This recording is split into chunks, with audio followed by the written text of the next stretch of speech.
দারুণ একটি খবর আপনাদের সামনে নিয়ে আসলাম। প্রবাসীরা এবার ভোট দিতে পারবেন।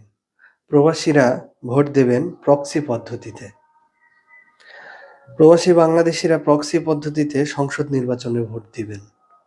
পছন্দের প্রতীকে দেশে অবস্থানরত পরিবারের বিশ্বস্ত যে কোনো সদস্য তার পক্ষ হয়ে এই ভোটটি দেবেন। এক্ষেত্রে স্ত্রী, সন্তান, পিতামাতা কিংবা ভাই-বোন গ্রহণযোগ্য ব্যক্তি মূল্যায়িত হবেন। অর্থাৎ প্রবাসী ব্যক্তির পক্ষ থেকে দর্শক তার স্ত্রী, পিতামাতা, ভাই-বোন তার ভোটটি দিয়ে দিতে পারবেন। অনেক ভালো একটি খবর দর্শক। অত্যন্ত খুবই সুখবর এটি। প্রবাসীদের অবশ্যই ভোট দেবার অধিকার রয়েছে এবং তাদের ভোটের একটি মূল্য রয়েছে। অত্যন্ত প্রভাব বিস্তার করতে পারে প্রবাসীদের ভোট। প্রবাসীরা আমাদের দেশের জন্য অনেক পরিশ্রম করে থাকেন। তারা কষ্ট করে দেশের বাইরে থেকে রেমিটেন্স পাঠিয়ে থাকেন। তারা আমাদের রেমিটেন্স যোদ্ধা।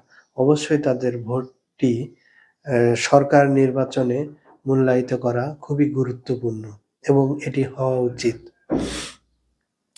বিশ্বস্ত ব্যক্তিটিকে সংশ্লিষ্ট ভোটার তাকে ইসির নির্দিষ্ট ফরম্যাটে অথরাইজ করবেন।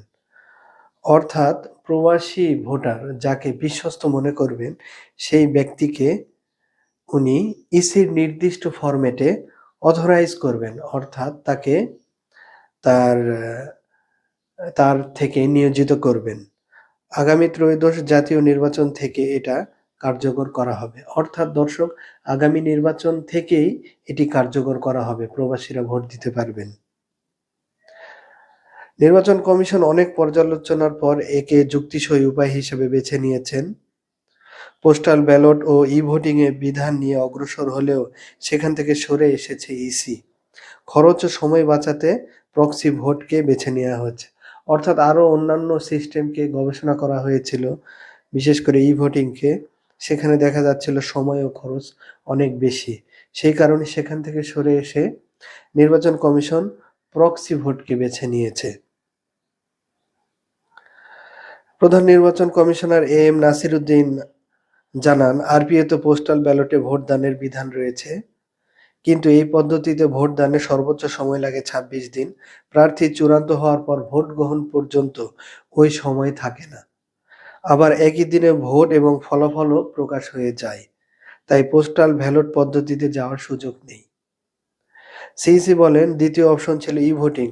যেসব দেশে ই-ভোটিং এর প্রথা চালু ছিল তার অভিজ্ঞতা ভালো নয়। আবার বড় একটা বাজেট লাগে, সেটাও সম্ভব নয়। সেদিক থেকে সহজ ও নির্ভরযোগ্য হচ্ছে প্রক্সি ভোট। অর্থাৎ নির্বাচন কমিশন যত ধরনের পদ্ধতি রয়েছে সেগুলো পর্যালোচনা করার পরে তারা সিদ্ধান্ত নিয়েছে একমাত্র নির্ভরযোগ্য পদ্ধতি হচ্ছে প্রক্সি ভোট। অর্থাৎ প্রবাসী ভোটারের পক্ষ থেকে একজন নিয়োজিত ব্যক্তি, বিশ্বস্ত ব্যক্তি, তার হয়ে নির্বাচন কমিশনের নির্দিষ্ট ফরম্যাটে অথরাইজ ব্যক্তিটি প্রবাসী ভোটের পক্ষ থেকে ভোট প্রদান করবেন।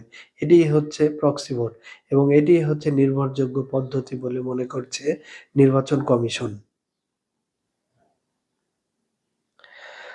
আরো অনেক কিছু রয়েছে নিউজটিতে দর্শক, আমরা সেদিকে না যাই। ইসির একাধিক সূত্র জানান, প্রক্সি ভোটিং এর ধারণাটি নিউজিল্যান্ড সহ বিভিন্ন দেশে রয়েছে। এটিতে শুধু বিশ্বস্ততার বিষয়টি জড়িত। তাই কমিশন এ পথকে বেছে নিতে যাচ্ছে। নির্বাচন কমিশনার আনোয়ারুল ইসলাম সরকার আমার দেশকে বলেন, প্রবাসী ভোটারদের ভোটাধিকার এবং তারা ভোটটা দিতে পারেন সেই বিষয়ে আমরা খুবই আন্তরিক। অর্থাৎ নির্বাচন কমিশন খুবই আন্তরিক যেন প্রবাসীরা তাদের ভোটটি দিতে পারেন। ই-ভোটিং অনেক ইউএনডিপি দাতা সংস্থা বেশ কিছু দেশে পাইলটিং করেছে। অর্থাৎ অনেক দাতা সংস্থা এবং ইউএনডিপি বিভিন্ন দেশে ই-ভোটিং পদ্ধতিটি পাইলটিং করেছিল, কিন্তু তার অভিজ্ঞতা ভালো নয়, এটি উনি বলছেন। অনেক দেশ ই-ভোটিং পদ্ধতি থেকে সরে এসেছে। সেই কারণেই নির্বাচন কমিশন প্রক্সি ভোটকে বেছে নিয়েছে। কমিশনার আরো বলেন, অনেকেই সহায় সম্পত্তি সবকিছু তার অবর্তমানে বিশ্বস্ত ব্যক্তিকে পাওয়ার অফ অ্যাটর্নির মাধ্যমে দায়িত্ব হস্তান্তর করেন। অর্থাৎ প্রবাসীরা যখন বাহিরে থাকেন, দেশের বাইরে থাকেন, তারা কিন্তু তাদের জন বিশ্বস্ত ব্যক্তিকে তাদের সহায় সম্পত্তি সবকিছু তার অবর্তমানে পাওয়ার অফ অ্যাটর্নি দিয়ে থাকেন।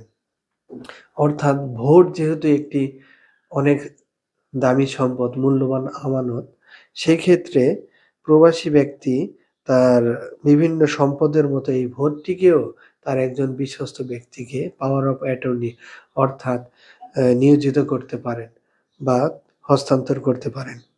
একইভাবে পরিবারের স্ত্রী, সন্তান সহ পরিবারের বিশ্বস্ত কাউকে ইসির নীতিমালা অনুযায়ী দায়িত্ব অর্পণ করবেন। সংশ্লিষ্ট ব্যক্তি তার পক্ষেই পছন্দের ব্যালটে ভোট দেবেন। এটা সহজ ও প্রবাসীদের দীর্ঘদিনের ভোটদানের স্বপ্ন পূরণ হবে। অর্থাৎ দর্শক, প্রবাসীরা তার পরিবারের যে কোনো একজনকে, স্ত্রী, ভাই, বোন, মা, বাবা, যে কোনো একজনকে তার পক্ষ থেকে নিয়োজিত করবেন এবং প্রবাসীর পক্ষ হয়ে সেই ব্যক্তিটি তার ভোট প্রদান করবে এবং এতে অনেক দিনের স্বপ্ন প্রবাসীদের ভোট দান করার, তাদের সেই মূল্যবান ভোটটি দিতে পারবেন। খুবই ভালো একটি খবর দর্শক, আমার কাছে মনে হলো। অবশ্যই আপনাদেরও ভালো ভালো লাগার কথা।